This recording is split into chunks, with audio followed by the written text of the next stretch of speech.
Welcome back to Beyond the Headlines. We are talking about literacy today. Right now, we turn our attention to a group that helps refugees and immigrant families learn the English language and other essential academic skills, and they are called Refugee Transitions. And they serve more than 1,000 people from 43 different countries throughout the Bay Area. Joining me right now in the studio is the group's executive director, Laura Vaudreuil. Laura, thank you so much for being here. Thank you for having me. What a mission you have. Can you go into more detail about it? Our mission is to assist refugee and immigrant families in becoming self-sufficient by providing them with the skills to develop language, life, academic, and job skills to succeed in the U.S. So how does that work? Do they come to you and say, I have a problem, and is the service free? The service is free. We receive referrals from resettlement agencies that bring the refugees here in resettlement Bay Area, and we also receive referrals from families themselves and from kids in our after-school program and from other community agencies. So how long is a program? Well, it's ongoing. And we have volunteers. We train volunteers and screen them and bring them to the homes of refugees.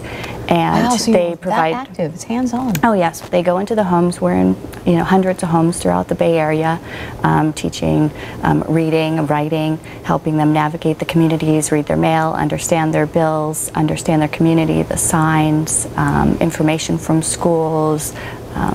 All kinds of things. I was thinking about basic life skills. You were talking about reading signs on the street and driving and just cooking and reading recipes and prescriptions.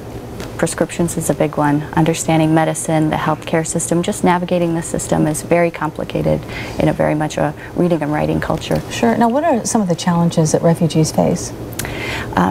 The literacy piece of it is huge, and also navigating the communities, understanding the school system. Kids are placed in grades based on their age rather than their academic performance. So for example, a youth who had been in a refugee camp for years may be performing at the 4th grade education, but if they're 15, they're going to be in high school, and so that can be challenging to catch up. So then we have individualized tutors that help them on a one-on-one basis, kind of fast track them. We do this for youth and for adults. Wow. So what is the most common misperception that people have of refugees? Probably that they're not eligible to work when they arrive.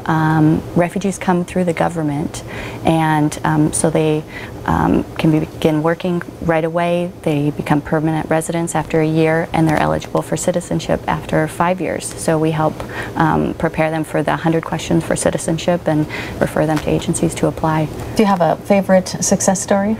I have lots of favorite success stories. Having youth who had come that I'd met when they were young and they didn't have, they'd limited education and reading skills.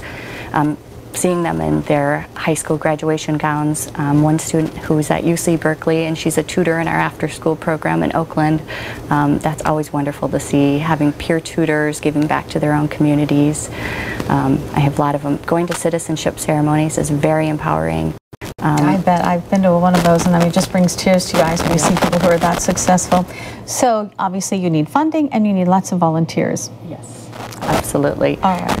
Thank you so much for being here, and thank you for the work you're doing. Thank you. And if you want to join her with the work that they are doing, we will have that website for you on our website. A big thank you to all of our special guests for joining us today to talk about this very important issue of literacy. We have information about everything we talked about and our guest contact information available for you on our website at abc7news.com/community. You can find us on Facebook at ABC7 Community Affairs, and you can post issues you want us to talk about. Also, I invite you to follow me on Twitter at CherylABC7. I'm Cheryl Jennings. Thanks so much for joining us. Have a great week. We'll see you next time. Bye for now.